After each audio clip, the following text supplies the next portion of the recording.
But she's also protective of her own emotional well-being in a way that's remarkable for an 8-year-old. The most amazing part of all this is how Lily has handled everything. When I asked her how she felt about learning that Aunt Patricia was actually her biological grandmother, she thought about it for a moment and said, "It makes me sad that she didn't want to love me when she didn't know we were related. But maybe now she can learn how." This whole situation has made me realize how much Jake had been protecting Lily and me over the years.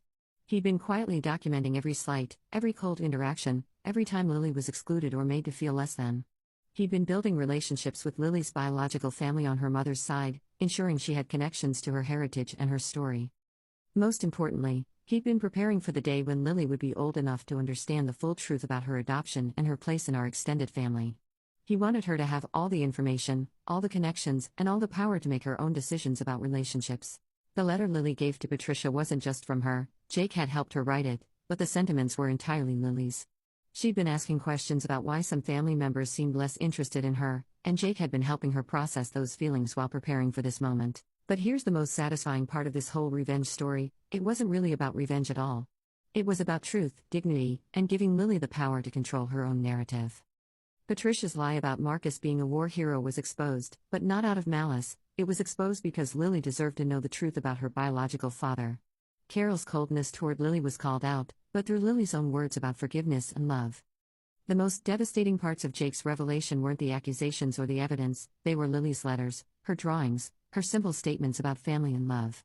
Patricia and Carol were ultimately confronted not by anger or blame, but by the grace and maturity of the child they'd been rejecting. Lily got to be the one to deliver the truth. She got to speak her mind, share her feelings, and demonstrate the kind of person she's become despite the way she's been treated. She got to show everyone exactly what they've been missing by not opening their hearts to her.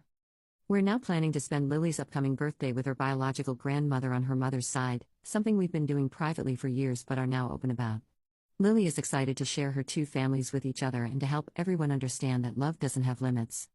Madison has asked if she can be involved in Lily's life as a real aunt, and Lily is cautiously optimistic about building that relationship. They've been texting each other pictures and jokes, and Madison has promised that her daughter will grow up knowing Lily as her cousin and family. As for Patricia and Carol, time will tell.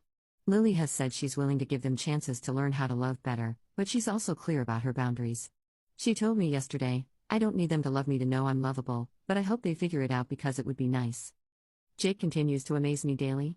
When I asked him how long he'd been planning this, he smiled and said, "Since the day we brought Lily home. I knew that someday she'd need to know she was powerful enough to stand up for herself. I just wanted to make sure she had all the tools she needed when that day came."